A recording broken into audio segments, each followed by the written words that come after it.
Surprise online learning centre में आप लोग का स्वागत है। मैं हूं अंकित पांडे, आया हूं आपको पढ़ाने केमिस्ट्री। आप पढ़ रहे हैं इस समय रासायनिक बलगत और आज हम बात करने वाले हैं एनसीईआरटी सॉल्यूशन के कि इस चैप्टर के कौन क्वेश्चन के क्या क्या सॉल्यूशन है उसको एक नज़र में हम देखने वाले हैं।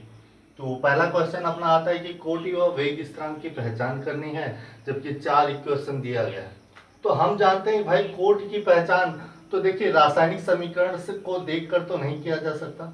उसका जो वेग का फार्मूला यानी वेग दर का जो नियम का सूत्र है उसी के आधार पर हम जो है बता पाएंगे कि इसके अभिक्रिया के कोटि वेग स्थिरांक क्या क्या होंगे। अच्छा, कोटि की पहचान तो सांद्रता की घात का योग होगा। तो यहाँ कोटि क्या होने वाला है, कोटि होने वाला है कितना, इसका 2 होने वाला है। इसकी कोटि कितनी होने वाली है, इसकी कोटि 1 + 1 यानी 2 होने वाली है। इसकी भी 1 है, इसकी भी 1 है। इसकी कोटि क्या होने वाली है, कोटि यानी सांद्रता की घात यानी CH3CHO की पावर 3/2 है। तो इसकी कोटि कितनी होने वाली, 3/2 होने वाली। इसकी कोटि कितनी होने वाली, कोटि इसका हो जाएगा 1, क्योंकि इसकी घात कितनी है, 1 है। अच्छा, तो हमने एक फार्मूला बताया था कि वेग स्थिरांक ज्ञात करने के लिए एक फार्मूला आपको देखना होगा, जिसका फार्मूला होता है मोल लीटर इनवर्स की पावर 1 - n सेकेंड इनवर्स। ये हमने एक फार्मूला आपको बता के रखा हुआ था कि अगर आपको जो है किसी का मात्रक ज्ञात करना हो, वेग स्थिरांक का मात्रक अगर ज्ञात करना हो, तो यहाँ तो मात्रक हमें ज्ञात करना है। वेग स्थिरांक का मात्रक क्या हो जाएगा, तो मात्रक हो जाएगा मोल लीटर इनवर्स 1 - n क्या है, n कोटि को बता रहे हैं, क्या बता रहे हैं, कोटि। तो यहाँ कोटि कितनी है, 2 है। तो 1 - 2 यानी -1 यानी मात्रक हो जाएगा mole inverse litre into second inverse, या इसका जो है मात्रक हो जाएगा। इसका मात्रक क्या हो जाएगा, यहाँ पे वेग स्थिरांक का मात्रक, ये वेग स्थिरांक के मात्रक की बात हो रही है। तो यहाँ पे कोटि 2 है तो सेम मात्रक हो जाएगा mole inverse litre second inverse. अगर हम इसकी बात करें तो यहाँ 3/2 है, 1 - 3/2 यानी कितना हो जाएगा, -1/2। तो 1 - 3/2 हो जाता है -1/2।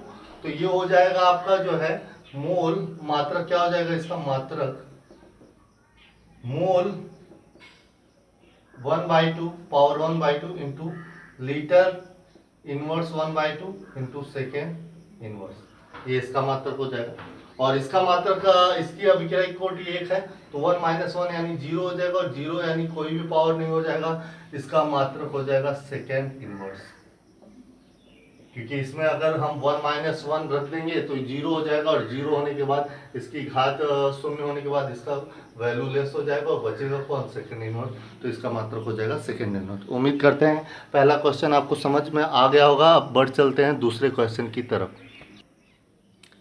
देखिए, अब आपके सामने अगला क्वेश्चन है कि 4.2 अभिक्रिया दी गई है जो है 2A + B = A2B के लिए दिया गया है वेग स्थिरांक, और K का मान दिया गया है, और प्रारंभिक वेग की गणना करनी है जब A कितना दिया है, 0.1 मोल लीटर इनवर्स, और B दिया है 0.2 लीटर मोल।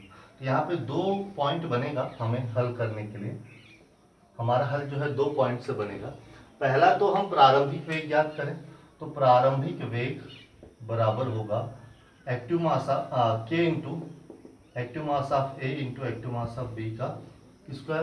तो प्रारंभिक वेग जो होगा वो होगा हमारा प्रारंभिक वेग बराबर K की जगह रख देंगे हम 2.0 गुणे 10⁻⁻6 into active mass of A की जगह रख देंगे 0.1 और into active mass of B की जगह रख देंगे 0.2 का होल स्क्वायर, और इसको गुणा कराना चाहेंगे तो ये हो जाएगा 0.1 गुणे 0.04।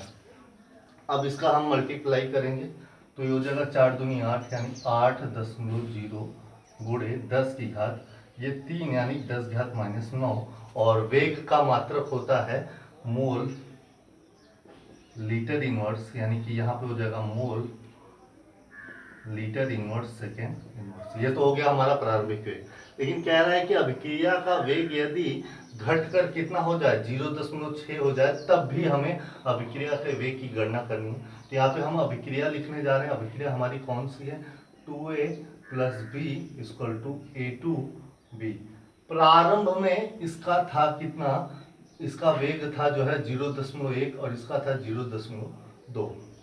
अब इस समय हमें क्या कह रहा है ये कि घट कर कितना हो जाए, घट कर अंतिम सांद्रता यहाँ पे मैं बता दे रहा हूँ, अंतिम सांद्रता ए की कितनी हो जाए 0.06। तो सवाल उठता है कि बी की कितनी होगी। तो देखिए घटा कितना, 0.1 में से कितना घटाएं कि 0.06 आए, तो 0.04 हमें घटाना होगा। सपोज करिए कि अगर ए को की अंतिम सांद्रता 0.06 बनानी है तो 0.1 में से कितना घटाया जाए, तो 0.1 में से जाहिर सी बात है 0.04 घटाएंगे तो 0.06 आ जाएगा। तो यदि अल्फा के रूप में अगर 0.04 प्राप्त हो रहा है तो बताइए बी में से कितना घटेगा। तो अगर ए में से 0.04 निकलेगा, देखिए 2a है और उसका आधा b है, तो अगर ए में 0.04 निकलेगा तो बी में 0.02 निकलेगा। ये बात आपको समझनी होगी, यानी अल्फा का आधा, यानी जितना इसमें से निकलेगा उसका आधा इसमें से निकलेगा। समीकरण से हमें स्पष्ट है, यानी इसकी अंतिम सांद्रता कितनी होने वाली है 0.18। इसकी अंतिम सांद्रता कितनी होने वाली है 0.18। और अब इसका अभिक्रिया का वेग हम लेंगे, अभिक्रिया का वेग उसी फार्मूले पर रखेंगे k into active mass of A into active mass of B का होल स्क्वायर। k की वैल्यू वही रहेगी 2.0 गुणे 10 घात -6, ए की वैल्यू आ गई 0.06 और बी की वैल्यू आ गई 0.18 का होल स्क्वायर। आपको इसे कैलकुलेट करना है और कैलकुलेट करके हमें कमेंट बॉक्स में बताइए कि इसका उत्तर कितना आया, ताकि हम जान सके कि आप सब जो है अच्छे से जो है अध्ययन कर रहे हैं। तो ये हो जाएगा आपका जो है, इसको कैलकुलेट करके इसका उत्तर हमें कमेंट बॉक्स में बताइए। चलिए अगला क्वेश्चन बढ़ लेते हैं। अब अगले क्वेश्चन की तरफ, क्वेश्चन नंबर 3। देखिए अगला क्वेश्चन हमारे सामने आया, प्लेटिनियम की सतह पर अमोनिया का अपघटन शून्य कोट की अभिक्रिया है। N2 व H2 के उत्पादन की दर क्या होगी जब K का मान हमारा कितना दिया है 2.5 गुणे 10⁻⁴ दिया है। तो एक चीज हमें यहाँ से क्लियर है कि अभिक्रिया की दर वो होगी K इंटू जो भी है। हम अगर अमोनिया का अभिक्रिया ले लें कि अमोनिया अपघटित कैसे होता है, तो मान लेते हैं NH3 हमारा अपघटित हो रहा है इसमें जो है N2 प्लस 3H2 में, तो यहाँ पे हम 2 से इक्वेशन से गुणा कर देंगे। तो कुछ भी हो तो यहाँ तो अभिक्रिया की दर क्या होने वाली है K into active mass of NH3 की पावर 0, क्योंकि ये कैसी है शून्य कोट की अभिक्रिया। तो ये तो हट जाएगा, तो अभिक्रिया की दर क्या हो जाएगी, अभिक्रिया की दर बराबर K, यानी K बराबर कितना है 2.5 गुणे 10⁻⁴ second inverse mole litre inverse second inverse. अच्छा ये बात तो हमें समझ में आ रही है। चलिए अभिक्रिया की दर आ गई है, लेकिन हमें क्या पूछ रहा है H2 की उत्पादन की दर हमें पूछ रहा है। तो इक्वेशन हमारे सामने है, हमें क्या करना है कि हम इसे दर का नियम बना लेंगे, या जो भी हमने समीकरण, तो हम जानते हैं क्या कि अभिक्रिया की दर बराबर -1/2 NH3 की पावर डेल NH3 माफ करिए del NH3 upon del T बराबर plus del N2 upon del T बराबर plus 1/3 del H2 upon del T. तो कहीं ना कहीं हमें उत्पादन की दर पूछ रहा है, तो उत्पादन किसके लिए, N2 के लिए और H2 के लिए। तो यहाँ से हम N2 के उत्पादन की दर निकाल लेते हैं, N2 के उत्पादन की दर। तो N2 के उत्पादन की दर क्या हो जाएगा, अभिक्रिया की दर बराबर plus del N2 upon del T. तो अभिक्रिया की दर हमारी कितनी है 2.5 गुणे 10⁻⁴। तो हमें क्या ज्ञात करना है, del N2 upon del T ही ज्ञात करना है, यानी del N2 upon del T बराबर कितना हो जाएगा 2.5 गुणे 10⁻⁴। Mole litre inverse second inverse, ये आ गया। चलिए अगला हमारा है हाइड्रोजन के उत्पादन की दर। अगर हम हाइड्रोजन के उत्पादन की दर ज्ञात करना चाहें तो हमें अभिक्रिया के दर और हाइड्रोजन को लेना होगा। अभिक्रिया की दर बराबर +1/3 डेल H2। तो उत्पादन दर, और अगर खपत दर कहता तो खपत दर में हम किसका लेते हैं, अमोनिया का लेते, फिलहाल हाइड्रोजन का हम लेंगे। तो यहां से हमारा डेल H2/डेल P बराबर क्या हो जाएगा, 3 गुणे अभिक्रिया की दर, यानी 3 गुणे 2.5 गुणे 10⁻⁴, यानी ये डेल H2/डेल T कितना आ गया, 7.5 गुणे 10⁻⁴ mole litre inverse second inverse. तो इस तरीके से हमने देखा कि नाइट्रोजन और हाइड्रोजन की उत्पादन दर निकाल लिया है। अब चलते हैं अगले क्वेश्चन की तरफ। क्वेश्चन नंबर, देखिए अगला प्रश्न आपके सामने आ गया है 4.4। डाई मेथिल ईथर के अपघटन से अगर जो है methane hydrogen carbon monoxide gas बनते हैं तो इस अभिक्रिया के वेग का जो समीकरण दिया जाता है वो ये दिया गया है। यहाँ पे कोटि हमें 3/2 पता है, चल ही रही है। अब कह रहा है अभिक्रिया के वेग का अनुगमन बंद पात्र में है और बढ़ते दाब द्वारा किया जाता है। अतः वेग समीकरण को हम जो है दाब के रूप में इस तरीके से भी लिख सकते हैं। तो हमने ये चर्चा पहले भी कर ली थी कि सांद्रता में भी लिख सकते हैं और दाब वाली कंडीशन में भी लिख सकते हैं। अब कह रहा है यदि दाब को बार में और समय को किसमें मापना है, मिनट में, तो अभिक्रिया का वेग और वेग स्थिरांक की इकाई क्या होगी। तो अभिक्रिया का वेग जाहिर सी बात है, अभिक्रिया के वेग का मात्रक, अभिक्रिया के वेग का मात्रक क्या हो जाएगा। तो अभिक्रिया का वेग क्या होता है, अभिक्रिया यानी कि दाब परिवर्तन बटा समयांतराल। अगर हम इसकी बात करें तो दाब परिवर्तन का मात्रक बटा समयांतराल का मात्रक, और कहीं ना कहीं दाब परिवर्तन का मात्रक बार ही होगा। क्या होगा, बार बटा समयांतराल का मात्रक कह रहे हैं मिनट में होगा। तो आ गया हमारा बार मिनट इनवर्स किसका, अभिक्रिया के वेग का मात्रक।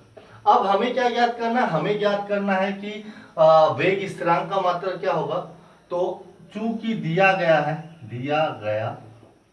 क्या, वेग बराबर k into P CS3O CS3 की पावर 3/2, या k बराबर वेग बटा पी CS3O CS3 की पावर 3/2। अगर हम कहें कि k का मात्रक तो क्या होगा, वेग का मात्रक क्या है, बार मिनट इनवर्स बटा दाब का मात्रक यानी बार की पावर 3/2, यानी आ गया हमारा जो है बार 1 माइनस 3/2 चला जाएगा तो -1/2 इंटू मिनट इनवर्स। ये हमारा क्या हो जाएगा आंसर, किसका आंसर हो जाएगा, वेग स्थिरांक का आंसर। और ये किसका हो जाएगा, अभिक्रिया के वेग के मात्रक। तो उम्मीद करते हैं आपको समझ में आ गया होगा। अगले क्वेश्चन की तरफ पढ़ लेते हैं 4. देखिए यहाँ पे आपको 3 क्वेश्चन दिख रहे हैं 4.5, 4.6, 4.7, और आइए इन पर चर्चा कर लेते हैं। तो 4.5 क्वेश्चन है कि रासायनिक अभिक्रिया के वेग पर प्रभाव डालने वाले कारक कौन कौन से होते हैं। तो कारक का उल्लेख करना है, तो इसके लिए तो हमने थ्योरीज में बता ही दिया, उसे आपको अच्छे से एक्सप्लेन करना होगा। मैं उन कारकों के बारे में बात कर लेता हूँ कि वो कारक कौन कौन से। पहला है ताप का प्रभाव, दूसरा है दाब का प्रभाव, तीसरा है सांद्रता का प्रभाव, चौथा है उत्प्रेरक का प्रभाव, पांचवा है भौतिक अवस्था का प्रभाव, और छठा है विकिरण प्रभाव। इन 6 के बारे में हमने विस्तृत रूप से जो है चर्चा कर दी हुई है। तो आप उसे वहां से अच्छे से एक्सप्लेन करेंगे, मैंने केवल इनका उल्लेख कर दिया। अगला क्या है, किसी अभिक्रिया के लिए एक अभिक्रिया किसकी है, द्वितीय कोटि की है। अभिक्रिया का वेग कैसे प्रभावित होगा यदि अभिक्रिया की सांद्रता दुगनी कर दी जाए या आधी कर दी जाए।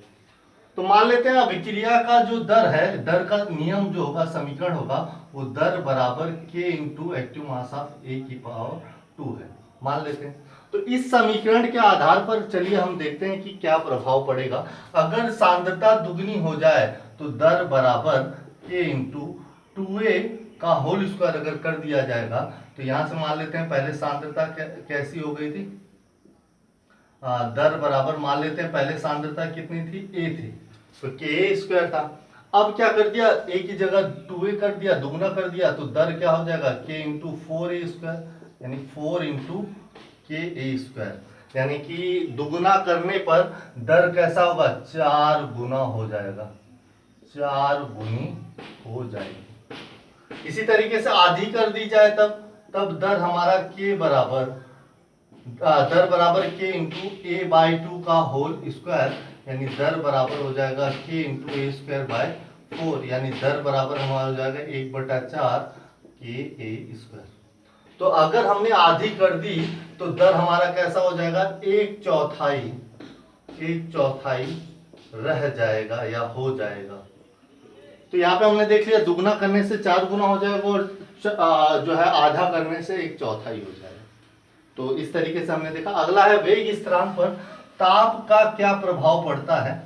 अभी लास्ट लेक्चर में ही हमने बताया था कि ताप का प्रभाव किस प्रकार पड़ता है। यदि तापांक में 10 की वृद्धि कर दें तो वेग स्थिरांक कितना हो जाता है, दुगुना हो जाता है, दुगुना हो जाता है। अब कह रहा है ताप के इस प्रभाव को मात्रात्मक रूप में कैसे प्रदर्शित कर सकते हैं। तो भाई वही हमारा जो इक्वेशन था उसके बारे में हमें चर्चा करनी है कि log K2/K1 बराबर, अगर log K2/K1 की बात करें तो EA/2.303 RT, और ये हो जाएगा T2 minus T1 into T2। इस माध्यम से हम जो है इसको प्रदर्शित कर सकते हैं। तो उम्मीद करता हूँ आज की क्लास आपको समझ में आ गई होगी। कल हम इसके आगे की क्लास के बारे में चर्चा करेंगे। तब तक take care, all the best.